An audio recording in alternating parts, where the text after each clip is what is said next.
Good evening and welcome to our Tenebrae service. Tonight we enter the darkness, we enter our journey to the cross. The shadow of the cross looms in front of us. And as we begin our Tenebrae service this year, we focus on the words of creation. In the beginning, God created and said, "It is good." All the beauty of the world, the beauty that calls our admiration, our gratitude, our worship on this earthly level, is meant as a hint to us of the incredible whispers of God's love for you and I. Tonight, we enter the journey that Jesus took to the cross. We listen out for the crowd. We hear the voices of betrayal, denial, rejection. We hear the screams for crucifixion, the loud banging of the nails into the hands of Jesus. Tonight we enter that holy walk.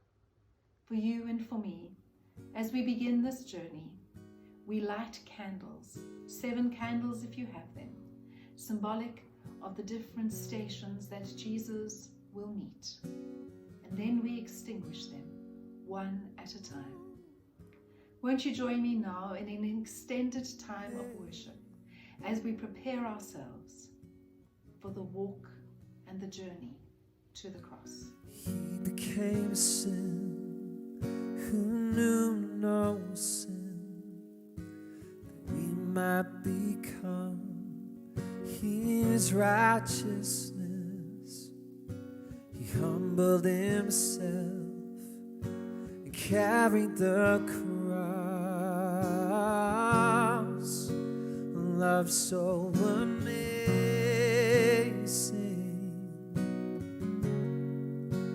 love so amazing. Jesus Messiah, name above all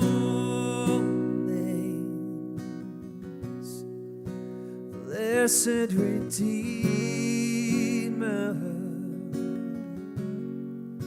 Emmanuel,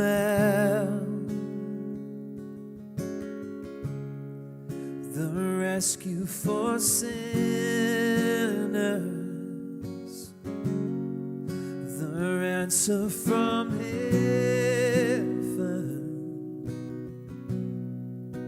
Jesus Messiah,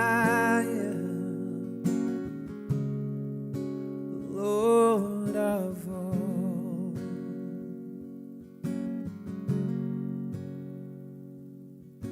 His body the bread, his blood the wine, broken and poured out, all for love. The whole earth trembled and the veil was torn. Love so amazing, love so amazing. Jesus Messiah,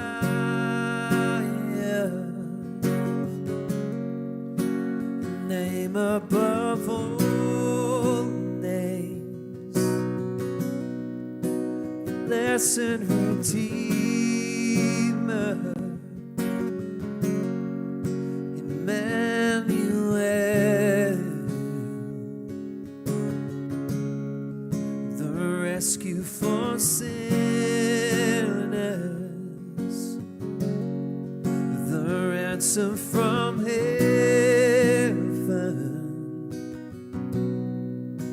Jesus Messiah, Lord of all. This is amazing grace, this is unfailing love, that you would take my place that you would bear my cross. You would lay down your life, that I would be set free.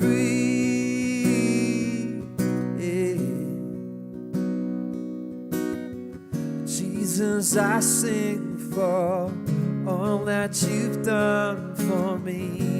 This is amazing grace. This is amazing grace.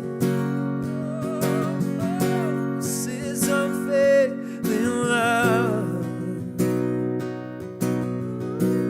You would take my place, that you would bear my cross. You would lay down your life,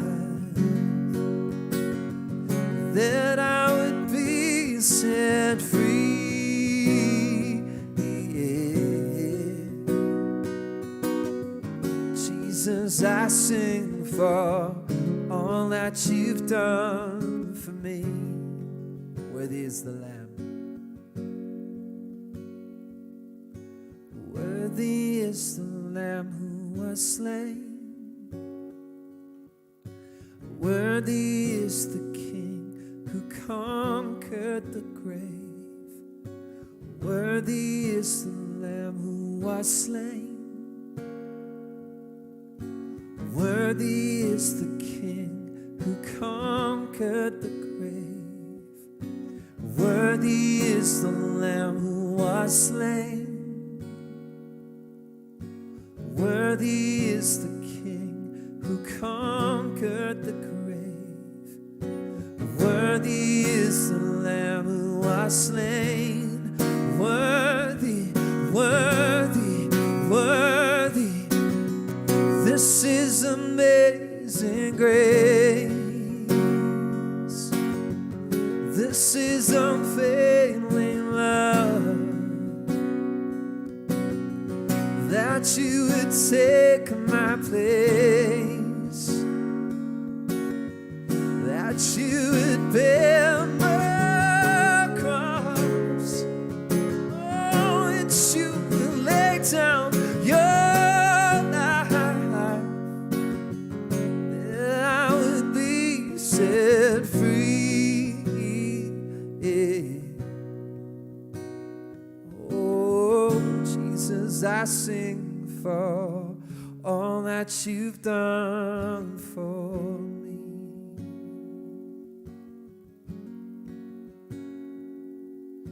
Thank you for the cross. Thank you for the cross.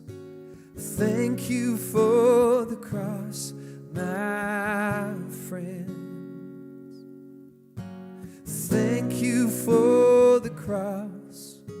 Thank you for the cross. Thank you for the cross, my friend. Thank you for the cross. Thank you for the cross.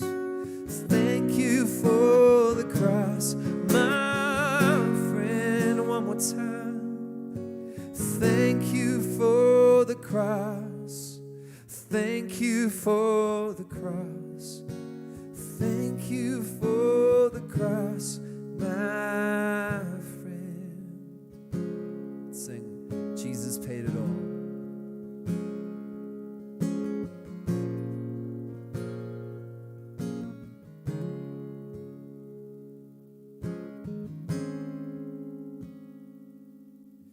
Jesus paid it all to him I owe. Sin had left a crimson stain, he washed it white as snow. Jesus paid it all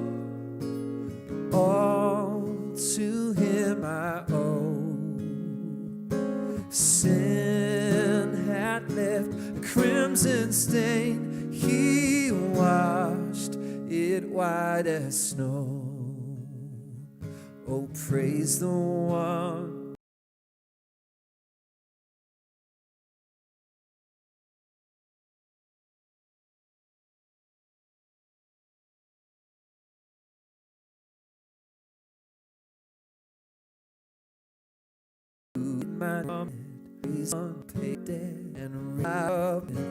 Oh, praise the one who paid my debt and raised us alive up from the dead.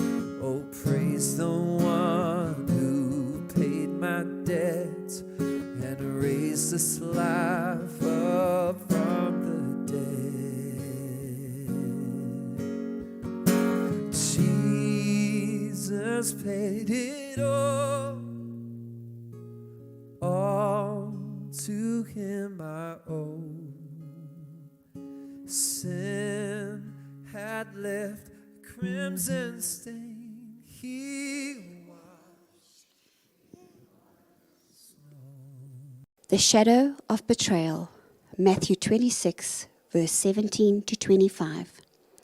On the first day of the Feast of Unleavened Bread, the disciples came to Jesus and asked, "Where do you want us to make preparations for you to eat the Passover?" He replied, "Go into the city to a certain man and tell him, 'The teacher says, my appointed time is near. I am going to celebrate the Passover with my disciples at your house.'" So the disciples did as Jesus had directed them and prepared the Passover. When evening came, Jesus was reclining at the table with the 12. And while they were eating, he said, "I tell you the truth, one of you will betray me." They were very sad and began to say to him one after the other, "Surely not I, Lord." Jesus replied, "The one who has dipped his hand into the bowl with me will betray me. The Son of Man will go just as it is written about him. But woe to the man who betrays the Son of Man. It would be better for him if he had not been born." Then Judas, the one who would betray him, said, "Surely not I, Rabbi." Jesus answered, "Yes, it is you." The shadow of denial, Luke 22:54-62. Then seizing him, they led him away and took him into the house of the high priest. Peter followed at a distance.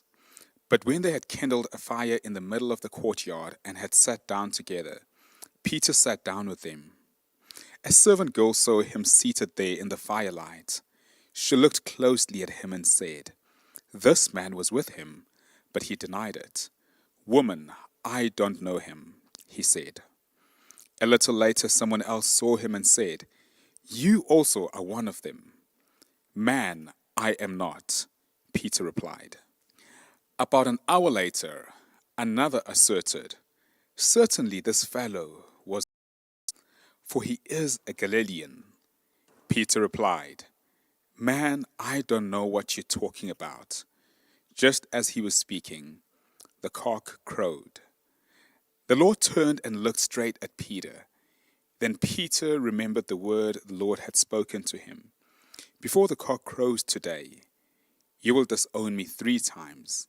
And he went outside and wept bitterly. The shadow of aloneness, Mark 14, verse 32 to 41. They went to a place called Gethsemane, and Jesus said to his disciples, "Sit here while I pray." He took Peter, James, and John along with him, and he began to be deeply distressed and troubled. "My soul is overwhelmed with sorrow to the point of death," he said to them. "Stay here and keep watch."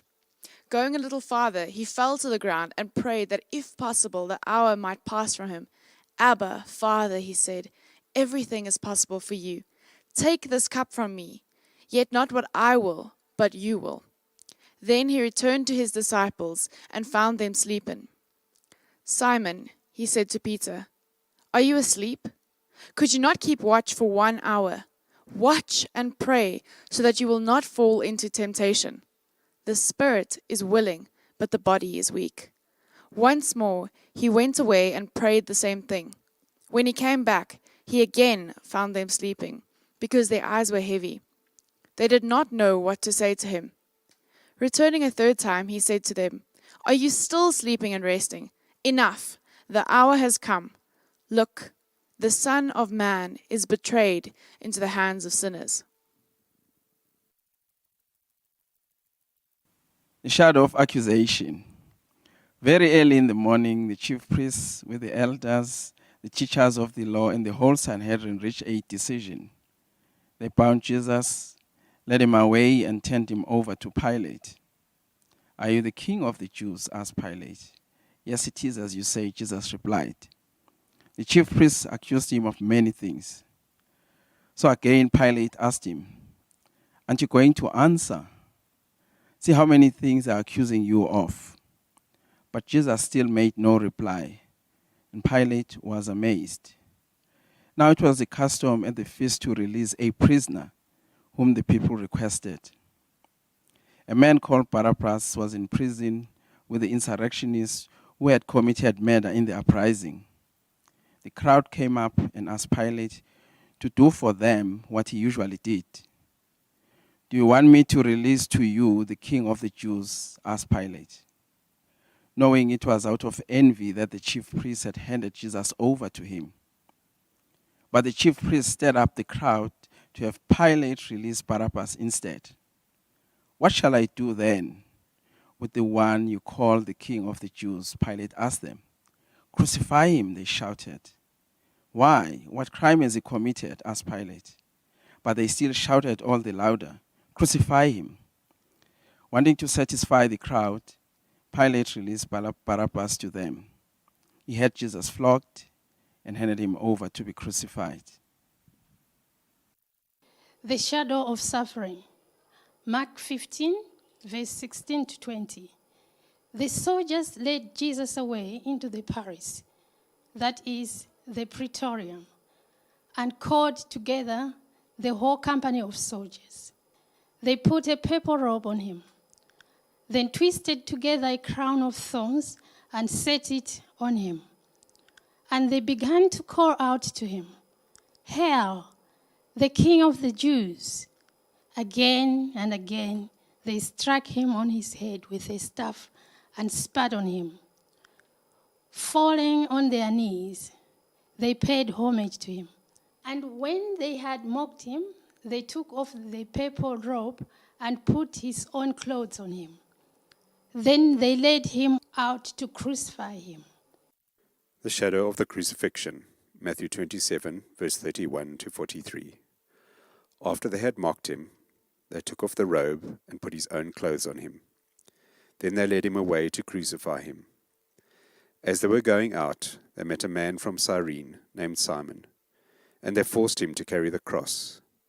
They came to a place called Golgotha, which means the place of the skull. There they offered Jesus wine to drink, mixed with gall, but after tasting it, he refused to drink it. When they had crucified him, they divided up his clothes by casting lots, and sitting down they kept watch over him there. Above his head they placed the written charge against him: "This is Jesus, the King of the Jews." 2 robbers were crucified with him, one on his right and one on his left. Those who passed by hurled insults at him, shaking their heads and saying, "You who are going to destroy the temple and build it in 3 days, save yourself. Come down from the cross, if you are the Son of God." In the same way the chief priests, the teachers of the law, and the elders mocked him. "He saved others," they said, "but he can't save himself. He's the King of Israel. Let him come down now from the cross, and we will believe in him. He trusts in God. Let God rescue him now if he wants him, for he said, 'I am the Son of God.'" The shadow of death. Luke 23, verse 44 to 46. It was now the 6th hour, and darkness came over the whole land until the 9th hour, for the sun stopped shining, and the curtain of the temple was torn in two. Jesus called out with a loud voice, "Father, into your hands I commit my spirit." When he had said this, he breathed his last.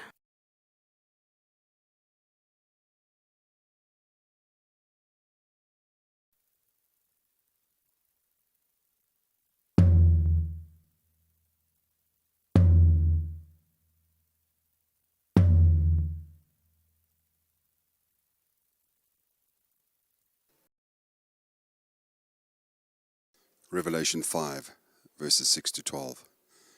Then I saw a lamb looking as if it had been slain, standing in the center of the throne, encircled by the 4 living creatures and the elders. He had 7 horns and 7 eyes, which are the 7 spirits of God sent out into all the earth. He came and took the scroll from the right hand of him who sat at the throne. And when he had taken it, the 4 living creatures and the 24 elders fell down before the Lamb. Each one had a harp, and they were holding golden bowls full of incense, which are the prayers of the saints. And they sang a new song. You are worthy to take the scroll and to open its seals, because you were slain, and with your blood you purchased humanity for God, from every tribe and language and people and nation. You have made them to be a kingdom and priests to serve our God, and they will reign on the earth.